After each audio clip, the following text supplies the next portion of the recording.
আসসালামু আলাইকুম রহমতুল্লাহি ওবারাকাতুহু। ডক্টর ইউনূসের কৌশলে আসলে দিশেহারা নরেন্দ্র মোদী বা ভারত। কেন কথাটা বললাম? বাংলাদেশ স্বাধীন হওয়ার পর থেকে এই পর্যন্ত বাংলাদেশের রাজনীতির মূল নিয়ন্ত্রণ করত ভারত।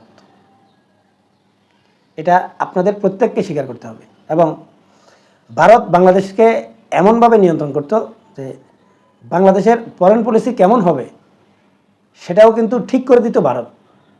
এমনকি ভারত বাংলাদেশ থেকে যে অন্যায় আবদারগুলো করেছে, এমনকি ভারত বাংলাদেশের সাথে যে অন্যায়গুলো করেছে, এই অন্যায়ের প্রতিবাদ করার সাহস বা সামর্থ্য বাংলাদেশ কখনো দেখাতে পারেনি।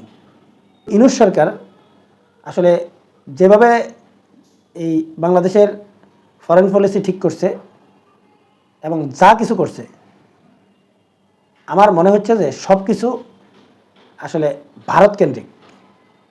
মানে ভারত ইউনূস সরকারকে যতটা চাপ দিচ্ছে, ভারত ততটাই বিপদে পড়ে যাচ্ছে। আপনারা ইতিমধ্যে দেখেছেন যে কলকাতার হাসপাতাল, কলকাতার কাপড় ব্যবসায়ীরা কিভাবে আসলে না খেয়ে থাকার মতো অবস্থা। এর আগেও আপনারা দেখেছেন যে ভারতের হিন্দুদেরকে ব্যবহার করে ভারত আসলে যেই রাজনীতিটা করতে চেয়েছিল সেটাও কিন্তু মাঠে মারা খেয়েছে। চিন্ময় কৃষ্ণ দাসকে অ্যারেস্ট করার মাধ্যমে এবং এমনকি তাকে জামিন না দিয়ে ডক্টর ইউনূস এটা বোঝাতে সক্ষম হয়েছে যে তোমরা যেটা চাও এটা সেভাবে হবে না, বা আমরা তোমাদেরকে ততটা ভয় পাচ্ছি না। এছাড়াও বহির্বিশ্বে ডক্টর ইউনূসের যে ইমেজ রয়েছে, এই ইমেজের কারণে ভারত এই বাংলাদেশে জঙ্গি, তারপর সংখ্যালঘু সাম্প্রদায়িকদেরকে নির্যাতনের নামে যেই সব মিথ্যা অভিযোগগুলো করে আসলে আন্তর্জাতিকভাবে বাংলাদেশকে যে চাপে ফেলার যে ষড়যন্ত্র করেছে, এটাও কিন্তু সম্পূর্ণরূপে মাঠে মারা গিয়েছে। কারণ ডক্টর ইউনূস কি বলে সেটা কিন্তু পশ্চিমা বিশ্ব শোনে, মোদির কথা কিন্তু পশ্চিমা বিশ্ব বিশ্বাস করে না।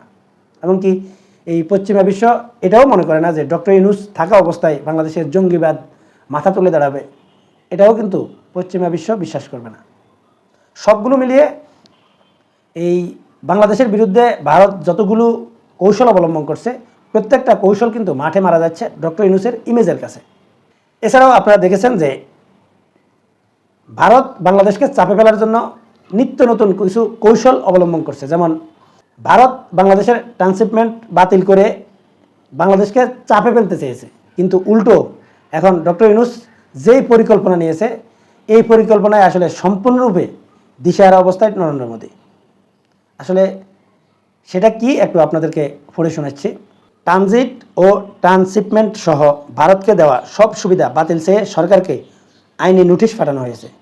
পররাষ্ট্র ও অর্থ মন্ত্রণালয়ের সচিব সহ সংশ্লিষ্টদের এই নোটিশ পাঠানো হয়।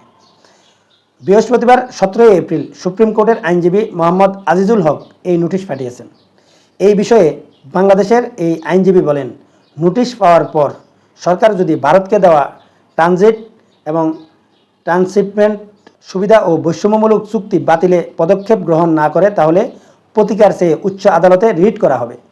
তিনি বলেন, ভারত এরই মধ্যে বাংলাদেশকে দেওয়া ট্রান্সশিপমেন্ট সুবিধা বাতিল করেছে। এখন বাংলাদেশের জনগণও চায় ভারতকে দেওয়া সব সুবিধা বাতিল করা হোক। মানে প্ল্যানটা কি সাজিয়েছে?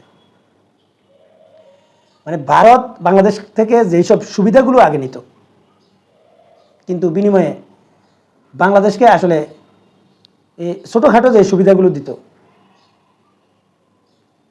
এগুলার এগেনিস্টে এই যেই রিটটা দাখিল করেছে যে আইনজীবী, এটা কি আসলে আইনজীবী করেছে?